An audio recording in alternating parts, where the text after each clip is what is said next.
Welcome, Leos, to your reading for 2024. And first, we are going to see what the oracle cards have to say. This is for the sun sign, moon sign, and the ascendant sign. So, if there are three different ones for you, then you can go and look at the other signs also. So, it says that the Akashic records whatever you speak, you do, you think, everything is recorded in the Akashic records. And the angels want you to be very careful of what you think, very careful of what you speak, and very careful of what you do, because everything is going in the records and it's going to be calculated. And in the end, of course, you know how karma gets back. So, not that you're doing anything wrong, but when you are thinking negative, that harms you, not anybody else. So, you need to be positive and you need to think positive. On the other hand, it says that it is time for you to take responsibility for your own actions. Stop blaming people. You are responsible for what is happening in your life. It is your actions, your karma, your words, and your thoughts that is manifesting whatever it is that you see in your life. So take responsibility for your own actions and stop being in the victim mode, because when you blame others and you're in the victim mode, you attract more of that. Do you want more of that? I don't think so. And wow, abundance is coming your way, prosperity is coming your way, and you're blessed. That's if you do this.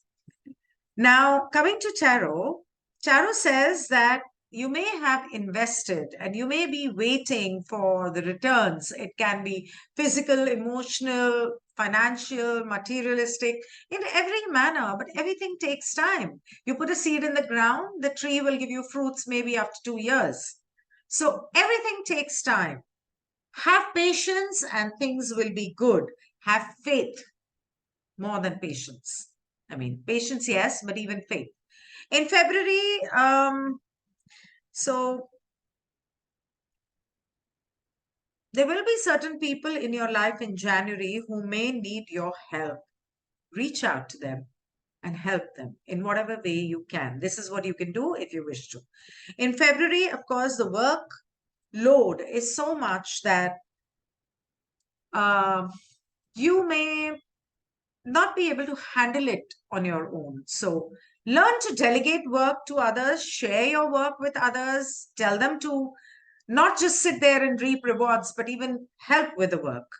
In March, things get beautiful, sunny, and bright.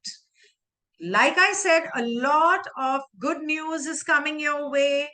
So March and April are all about prosperity and abundance. If you have been meditating, then your Kundalini could rise in the month of May. And if you've not been meditating, then I think you should. Of course, it's your free will. Other than that, you also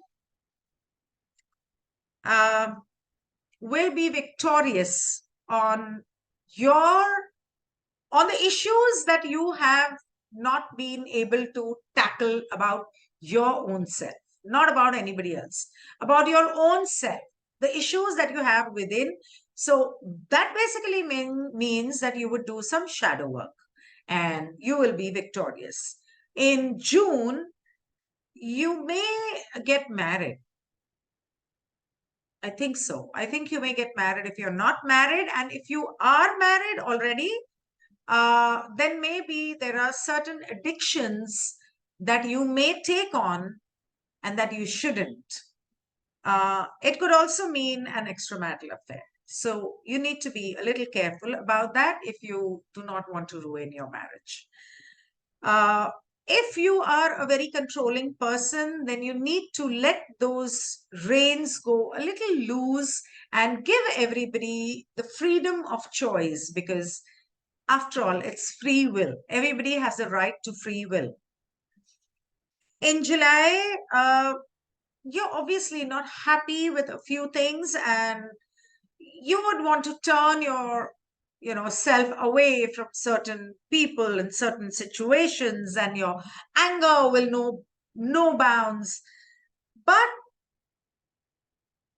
there's no point in getting angry, because whatever is happening is for your learning and your ascension. And these are catalysts that you decided in your soul contract. So learn the lesson and move ahead. Forgive people, forgive yourself, because in August, if you do not do that, you will be forced to do that. Your belief systems are going to come crashing down, and whatever assumptions you had and you were taking things for granted, you will now realize that you made a mistake. And you will be forced to learn the lessons that you've been refusing to learn. In September, a shift happens. August, September, and October brings a major shift in your life. And a lot of things change in every manner. And in November, you may want to travel, but you may not be able to travel. And there is certain things that you may want to do, and with all passion, and want to start something, or maybe finish that project or work or whatever that is. But you will take it easy. You will procrastinate, and it may take longer than you expected, because obviously you're not putting the action in it. On the other hand, if that is not so, maybe there's somebody walking into your life with a lot of charm and action. In December, you understand what are the lessons that you came here to learn. You recognize them, you accept them, and that is how, at the spiritual level, you move on. You go one step further. So that was for Leos. Thank you so much for watching. In case you happen to need a reading, you can always contact me on ginnianeja.com. Please remember, this is a sun sign, moon sign, and ascendant reading. So for the other two signs, you could watch the other two videos. Thank you so much. Goodbye.